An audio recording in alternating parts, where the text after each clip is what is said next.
जय भोले की हर हर महादेव बम बम भोले।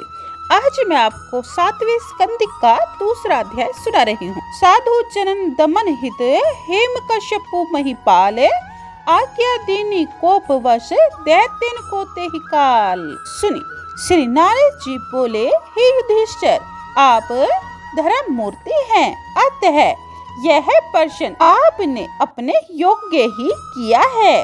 जब श्री वारे भगवान ने हिरण्याक्ष को मार डाला, तब उनके भाई राजा हिरण्यकश्यपु को उसका बड़ा ही दुख हुआ।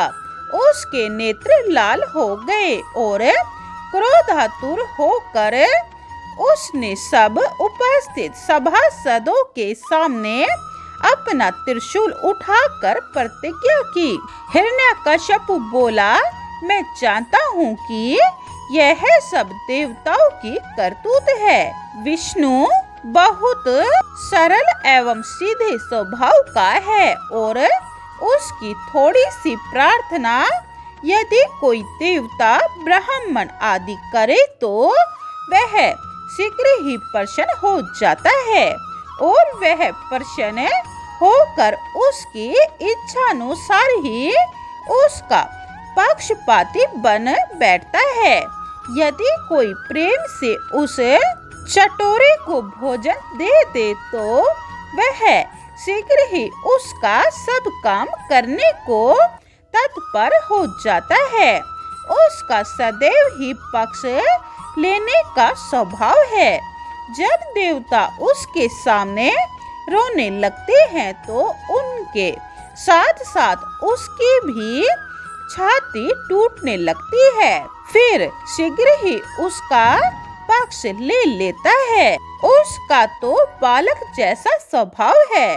अब मैं विष्णु का गला घोट कर इसी त्रिशूल से उस दुष्ट को मार डालूंगा। यही मेरा प्रण है। जब मैं विष्णु को मार दूंगा तब देवता अपने आप ही मर जाएंगे। जब जड़ ही काट दी जाएगी तब पेड़ अपने आप सूख जाएगा।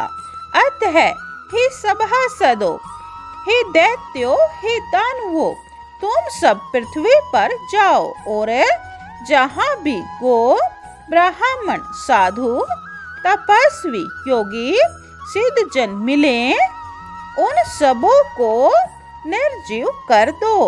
ब्राह्मण साधु महात्माओं के प्राणों सहित उनके धर्म कर्म तथा यज्ञ आदि सब नष्ट भ्रष्ट कर दो। बस यही विष्णु की जड़ है।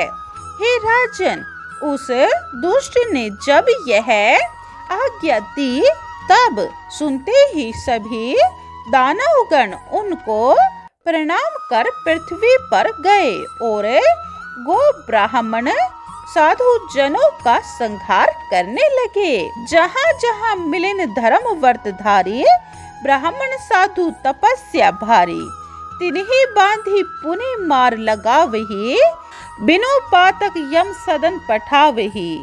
पर्वत गुहा नदी तट गवहा, पखेउ सकल मही रहत हुआ, जपू तप मख जोक जह लगी पावही, तुरत जाई पुन ताहि। सुने, कछु विप्र भयभीत हो, चह तह गए लुकाए, श्री हरि सुमरन रत भय, दैनिक अश्वन विहाय।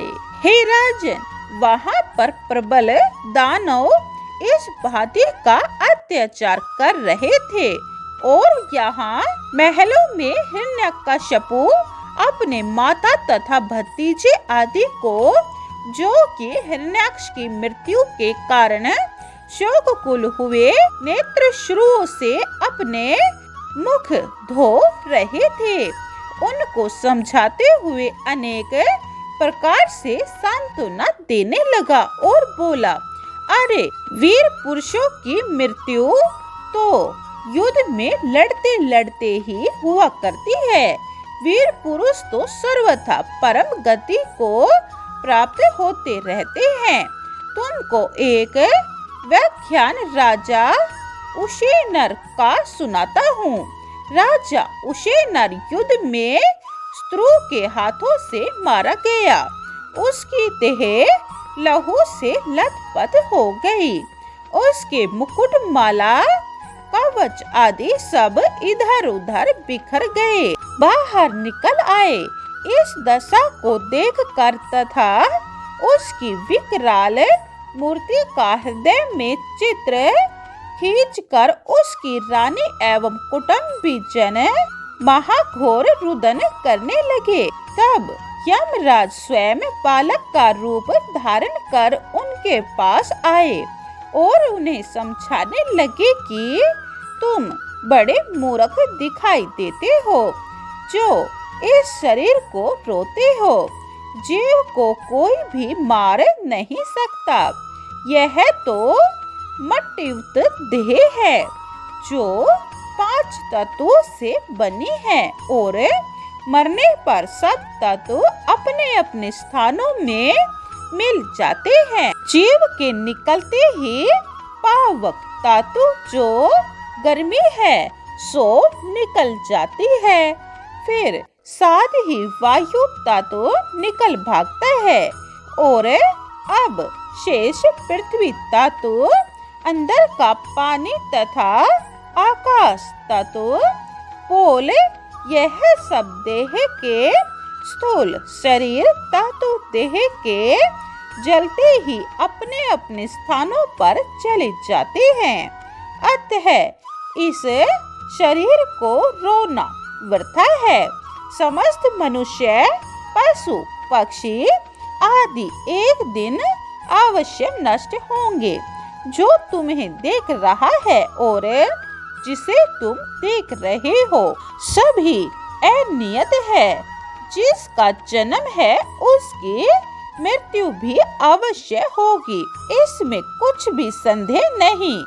अरे यह तो वीर पुरुष था, इस कारण इसकी तो सदगति हुई। फिर इतना क्यों विलाप कर रहे हो? हे कुटुंबियों, इस प्रकार सबको समझाकर यमराज अंतर ध्यान हो गए। नारद जी बोले, हे युधिष्ठिर, हिरण्यकश्यपु की बात सुनकर उनकी माता व कुटुंबी जन एवं हिरण्याक्ष की स्त्री आदि सब शांत चित्त हो गए। दूसरा अध्याय समाप्तम। जय भोले की तीसरा अध्याय यह आप दूसरी वीडियो में सुने। बोली ओम नमः भगवते वासुदेवाय। अगर आपको इस चैनल पर शिव महापुराण और सुख सागर पूरी सुननी है तो यह चैनल सब्सक्राइब कर ले और कमेंट में जय भोले की लिखें। जय भोले।